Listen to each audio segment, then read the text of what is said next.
Menteri Perhubungan menegaskan bahwa pesawat ATR 42500 yang jatuh di Gunung Bulu Sarawung memiliki dokumen layak terbang. Hingga saat ini belum dapat dipastikan penyebab kecelakaan pesawat. Layak terbang ya, layak terbang. Karena setiap pesawat yang dioperasikan syarat utamanya harus layak terbang. Dan kami sudah memeriksa kelaikan dari dokumen kelaikan yang dimiliki oleh pesawat tersebut dan Viral, notifikasi langkah di smartwatch korban bertambah. Keluarga yakin Farhan Gunawan, co-pilot pesawat ATR yang jatuh di Gunung Bulu Sarawung masih hidup. Keluarga meminta petugas bergerak cepat menemukan korban. Assalamualaikum warahmatullahi wabarakatuh. Saya saudaranya Farhan, dari adik saya namanya Dian. Adik saya adalah pacarnya Farhan. Mereka udah pacaran 5 tahun. Maksud saya memberikan video ini adalah adik saya tidak mampu untuk diwawancarai ke media karena dia lagi shock dan sekarang lagi berjuang nyari Farhan. Jadi saya minta tolong ke media bahwa pesawat jatuh tanggal 17, terus tanggal 18 dilakukan pencarian dan HP Farhan ada dapat. HP-nya dapat di hutan, terus HP-nya sekarang udah dipegang sama adik saya. Nah, HP dia itu terhubung ke smartwatch-nya. Terus dicek smartwatch-nya itu ternyata ada pergerakan langkah kaki Farhan. Dari pagi jam 6 ada berapa langkah, terus ditambah lagi jam 10 sampai malam juga ada. Saya lupa jamnya berapa aja. Intinya pergerakan langkah kakinya itu makin lama makin bertambah. Dan ini hari ketiganya di hutan. Jadi tolong kepada Bapak Prabowo atau siapapun menteri-menteri di sana yang bisa ngasih bantuan. Tolong turunkan tim SAR lebih banyak lagi, Pak. Sekaligus sama helikopter atau apalah, Pak, yang bisa nyari dia ke hutan sana, Pak. Saya mohon sekali, Pak. Tolong selamatkan Farhan, Pak, karena dia sudah memberikan tanda-tanda, Pak. HP-nya masih terhubung dan ada pergerakan langkah kakinya, Pak. Kita beralih ke informasi lainnya, pemirsa. Hari keempat pencarian korban pesawat di Gunung Bulu Sarawung, Kabupaten Pangkep, Sulawesi Selatan kembali dilakukan. Meski cuaca ekstrim dan kabut tebal, tim SAR tetap berupaya melaksanakan evakuasi jenazah.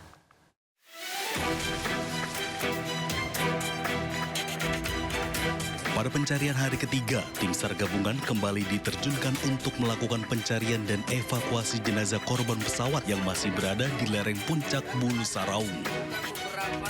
Hingga Senin siang, tim SAR memberangkatkan total 34 personel untuk menuju lokasi evakuasi. Tim ini ditugaskan untuk menjangkau lokasi terjauh dan paling sulit.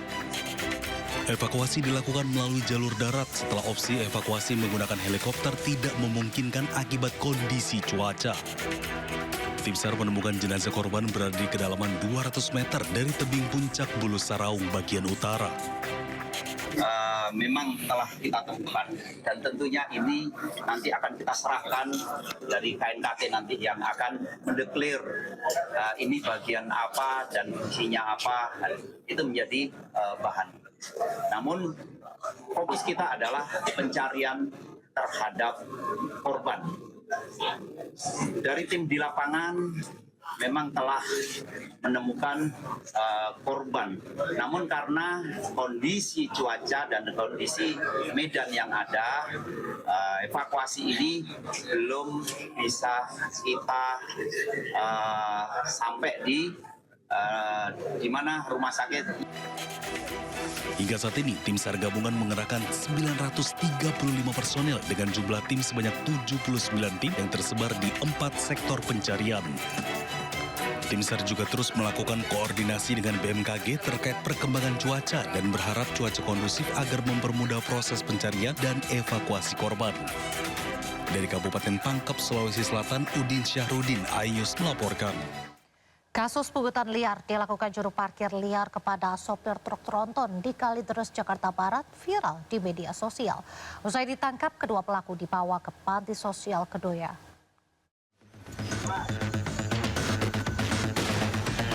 Warga merekam saat juru parkir liar melakukan pungli terhadap sopir truk tronton di Jalan Lingkar Luar Kalideres, Jakarta. Mendapatkan laporan, tim Resmob Satreskrim Polres Metro Jakarta Barat bergerak cepat dan menangkap satu persatu pelaku di rumah kontrakan di kawasan Kayu Besar, Kalideres, Jakarta. Dari hasil pemeriksaan, sopir truk secara sukarela memberikan uang sebesar Rp2.000 usai bertanya kepada juru parkir liar arah jalan menuju Barak. Kedua pelaku yang merupakan juru parkir liar diserahkan ke Dinas Sosial Jakarta Barat untuk dilakukan pembinaan. Dari Jakarta, Miftahul Gani Anyus melaporkan.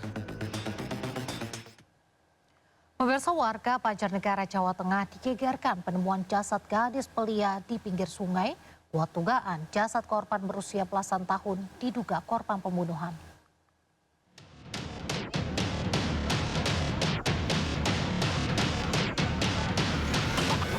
Warga Purwanegara, Banjarnegara, Jawa Tengah digegerkan dengan penemuan jasad perempuan di tepi sungai. Korban yang diperkirakan berusia belasan tahun ini ditemukan dalam kondisi mengenaskan. Terdapat luka memar di sekujur tubuh, luka di bagian leher dan kepala. Dari hasil identifikasi, korban diketahui berinisial IK 18 tahun yang merupakan warga desa Merden, Purwanegara. Dari hasil pengembangan diketahui pelaku merupakan mantan pacar korban. Satreskrim Banjarnegara langsung melakukan pengejaran terhadap terduga pelaku yang sempat kabur ke Jakarta. Pelaku berinisial ED itu mengakui karena marah sama korban di saat ketemuan meludahi daripada pelaku. Untuk mempertanggungjawabkan perbuatannya, pelaku terancam hukuman 15 tahun penjara. Dari Banjarnegara, Jawa Tengah, Nurdin Fauzi, iNews melaporkan.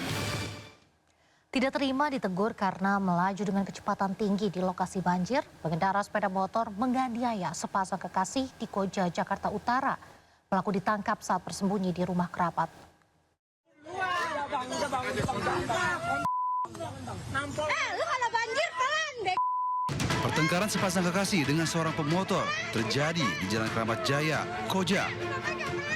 Adu mulut terjadi hingga pemotor diduga menganiaya salah satu korban. Usai menganiaya, pemotor meninggalkan lokasi. Sementara korban bersama kekasihnya melaporkan kasus ini ke Polsek Koja. Kejadian berawal saat pemotor melaju dengan kecepatan tinggi di Jalan Keramat Raya yang terendam banjir. Air terciprat ke wajah korban yang sedang melintas. Korban dan pasangannya berteriak menegur pelaku. Diduga tidak terima ditegur, pemotor mendatangi korban hingga berujung penganiayaan. Awalnya ditegur oleh kedua sejoli ini, kedua pasangan ini. Kemudian si pelaku merasa tersinggung. Dan akhirnya terjadi kejar-mengejar dan terjadi percekcokan. Oke, apakah pelaku sudah ditangkap, Pak Kapolsek? Saat ini pelaku sudah kami amankan di Polsek Koja. Untuk mempertanggungjawabkan perbuatannya, pelaku mendekam di tahanan Mapolsek Koja. Dia akan dijerat dengan pasal 466 KUHP tentang penganiayaan dengan ancaman hukuman 2 tahun 6 bulan penjara. Di Jakarta, Sofian Firdaus melaporkan.